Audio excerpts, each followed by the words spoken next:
한번 읽어볼게요. 제 영백포일 제 영백포일 능무리호 능무리호 전기치유 전기치유 능영화호 능영화호 척제현람 척제현람 능무자호 능무자호 애민치국 애민치국 능무지호 능무지호 왕필본을 복사해서 그런데 왕필본에서는 위에가 능무지로 나오고 여기가 능무위로 나옵니다. 능무위를 읽을게요. 능무위호 능무유 천문개합 천문개합 능위자호 능위자호 명백사달 명백사달 능무지호 능무지호 요거 왕필본에는 생지, 흉지, 생이, 분류뭐 이렇게 나오는데 요거는 뒤에 있는 것이 잘못 들어간 거다라는 것이 보통 학자들의 얘기입니다. 그래서 괄호를 쳤고요.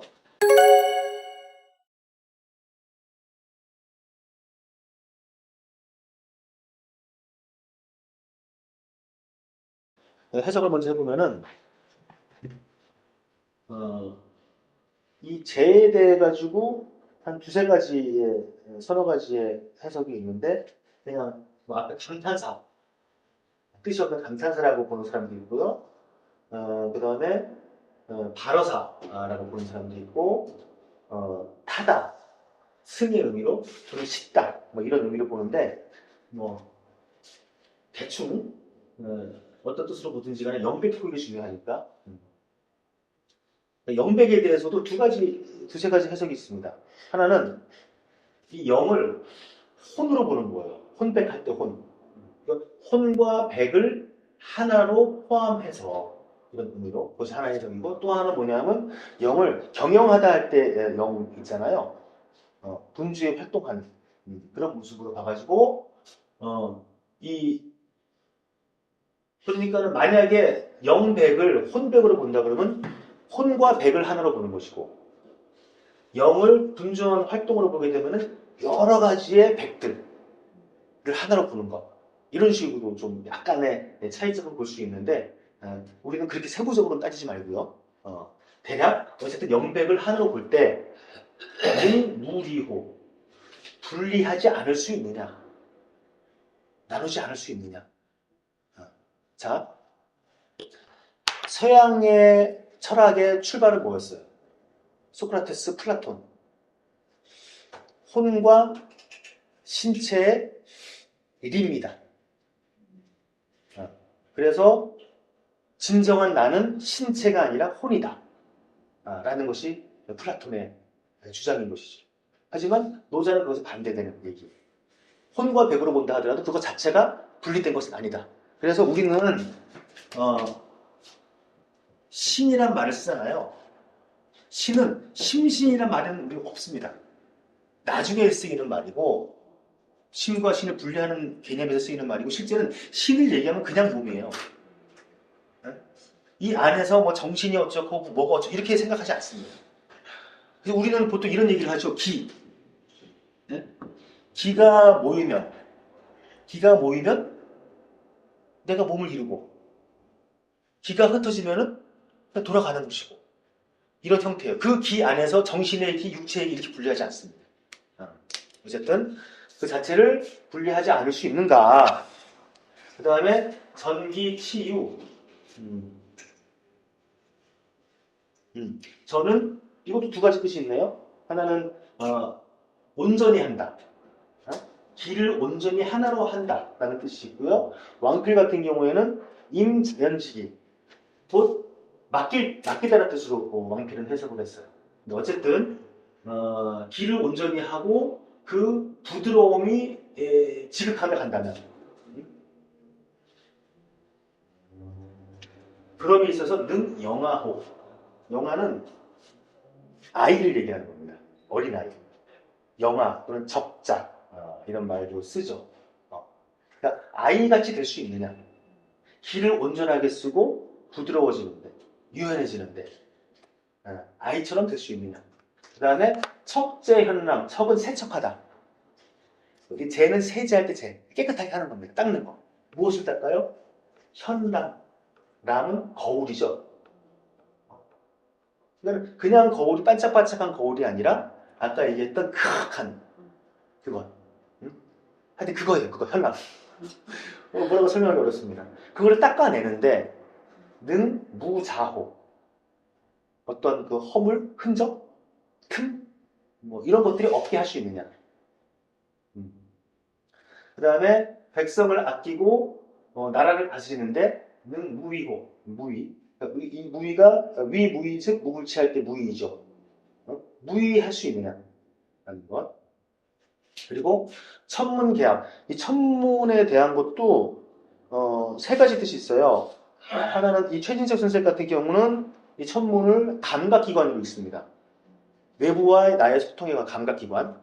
이것이 열리고 닫히는데.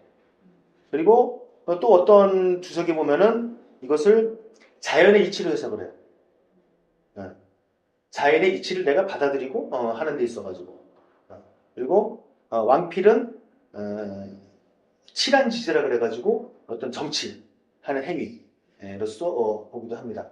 근데 대략 뭐 우리는 그런 주석까지 꼼꼼하게 보기보다는 느낌, 감각기관으로 보든 아니면 자연의 이치를 보든 그것이 열리고 닫히는데, 그러니까 외부와의 소통 이렇게 보면 되겠죠. 그러면 뭐가 되느냐? 그러니까 왕필본에는 능 무자호라고 나와 있는데요. 요거는 모든 학자들의 대부분이 무가 아니라 위이라고 보고 있습니다. 곧 뭐예요? 암컷이 될 수 있느냐? 아까 6장에서 읽었던 곡신불사를 떠올리면 돼요. 암컷이 될 수 있느냐? 그리고 명백사달,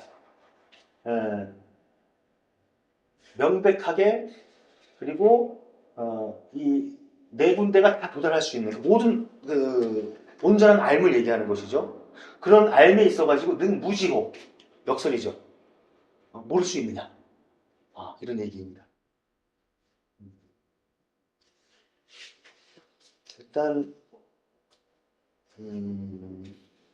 해석은 이렇게 했고요. 뭐 조금만 몇 가지만 얘기하고 다음 시간으로 좀 넘겨야 되겠네요. 이 영화라는 말, 저는 이것도 상당히 역설적으로 보는데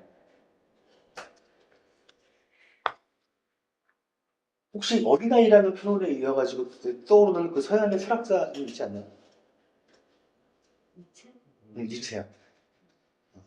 보면 니체하고 좀 일목스급하는 면을 좀 제가 좀 억지로 좀 끼워 마시다 보면 좀 이렇게 느껴지는데, 니체가 이제 자라투스트라에서 비유교적인 표현을 하죠. 그러니까 당나귀, 그 다음에 사자, 그 다음에 이제 아이, 이런 얘기를 합니다. 근데 뒷부분에 보면은 이 아이의 어떤 노자가 바라보는 속성이 좀 나타나요. 뒤에 뭐 예를 들면은 하루 종일 울어도 뭐 목이 쉬지 않고 이런 표현들. 예? 그렇죠. 그리고 애들 보면은 하루 종일 뛰더라도 안 지쳐요.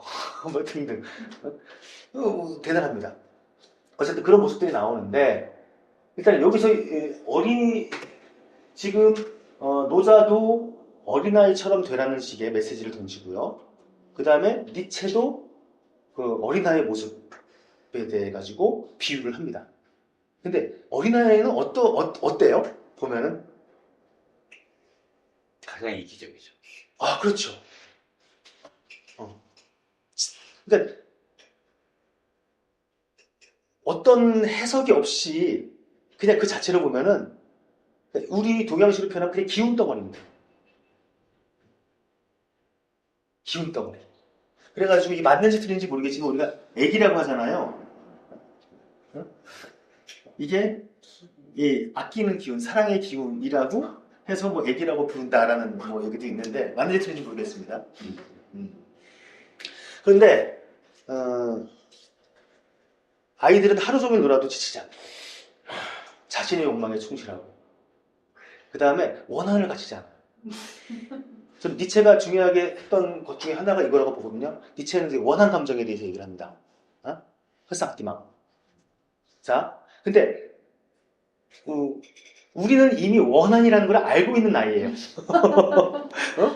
누구한테 원한을 받아보기도 하고 누굴 원한 감정을 가지기도 하고. 그죠? 어제 나랑 싸웠던 친구 바로 화해 안 하잖아요. 근데 아이들은 어때요? 치고받고 막 싸운 다음에도 좀 지나면은 하하 웃으면서 그냥 같이 놉니다. 그러니까 그 자체로 충실한 거예요. 이런 모습들, 이미지들이. 근데 또 뭐가 있냐면 엄청 잔인합니다. 우리 어렸을 때 그런 거 놀아보지 않았어요? 좀 지저분한데 이 파리를 잡아가지고 응? 손으로 파리를 잡아가지고 날개를 띄워가지고 이렇게 뭐 쫄쫄 가는 모습을 막 관찰을 한다던가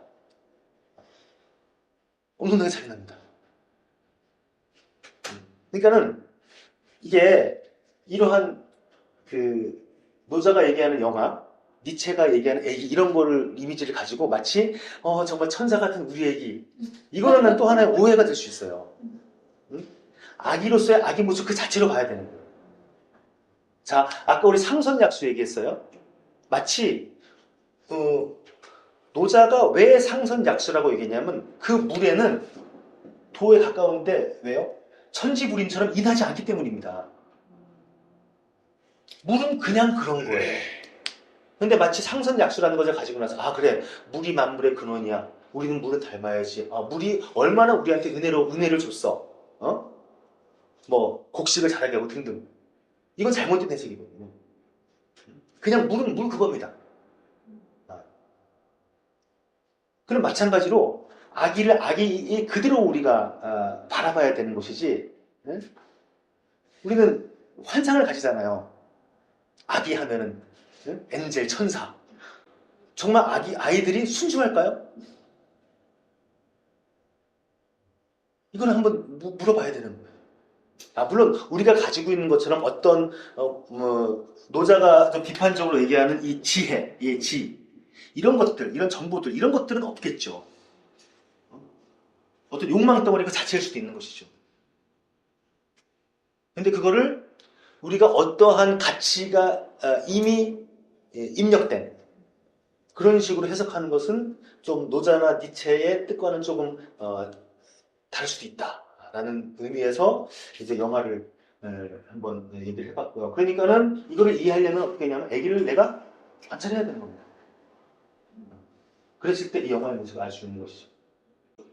곡식불사를 얘기하면서 과연 현비는 어디 있는가? 천지의 뿌리가 되는 현비는 문은 어디 있는가? 라는 식으로 신비적으로 물어볼 수 있다고 했잖아요. 제가 맞는지 틀린지 모르겠습니다. 이 뭐 대표적으로 아까 뭐 곡식불사 같은 경우 또는 이런 뭐 10장에 지금 표현했던 이런 경우 뒤에도 이렇게 해석할 여지가 있는 것들이 꽤 있어요. 그렇게 해석하면 맞아떨어지는 것들이. 그런데 저는 그쪽은 잘 모르고 저는 기운용할지도 모르고 저는 나이가 들면은 피부가 좀 쭈글쭈글해지고 그 다음에 좀 검어지고 그렇게 해야 된다고 생각을 하는 사람이기 때문에 뭐 그 영화 있었잖아요. 그 누가 나왔던 뭐 벤자민 누구 거꾸로 가는 시간? 네. 거꾸로 그러니까는 아마 제가 해석할 때는 그래요. 적어도 노자는 자연을 얘기한다 그러면 태어나서 성장을 하고 나이가 되면 어떻게 해야 되죠? 가야 됩니다. 이게 자연스러운 거 아니에요? 그런데 만약에 이것을 기의 운행을 통해 가지고 다시 내가 아기처럼 뽀얀 피부를 가지고 이렇게 된다 그러면 얼마나 비자연적이에요. 저는 그렇게 본다는 얘기고 하지만은 제가 알기로 주서들은 얘기에 의하면은 이 도교 쪽에 있어서도 엄청난 그런 학문적인 축적 경험들 이런 것이 있다고 알고 있어요. 경전들이 상당히 방대하다고 제가 알고 있거든요. 근데 아직 뭐 제가 그쪽에는 크게 관심이 없어가지고 그냥 이 노자나 장자 정도를 저 나름대로 내가 삶을 살아가는 데 있어가지고 해석을 하는 정도이기 때문에 그 경지는 제가 잘 모릅니다. 그리고 앞으로의 해석도 아마 그쪽은 안 갈 거고 그래가지고 이 노자에 대해서 도덕경에 대해서 얘기하면은요 지난번에 왔다가 지금 못 오시는 그 선생님도 아니 이렇게 젊은 사람이 노자를 해요? 이렇게 얘기를 하잖아요. 그랬어요? 다른 분들도 그렇게 얘기를 하시더라고요. 도덕경 하면은 뭔가 수염이 지긋하게 나고, 길을 좀 운영할 줄 알고, 그 다음에 정말, 우유빛깔 피부에 이 정도가 되는 사람이 잘 이렇게 얘기해야 되는 걸로 좀 알려져 있더라고요. 근데, 최근에 많은 연구하시는 분들의 경우에는 지난 첫 시간에 소개시켜드렸던 그 마왕태의 그 백석, 그 다음에 곽점의 주관본들, 이런 것들이 발견됨으로 인해 가지고 과거의 그런 신비적인 해석보다는 새롭게 학문적으로 해석하려는 그런 움직임이 불과 몇십 년 안 됐거든요.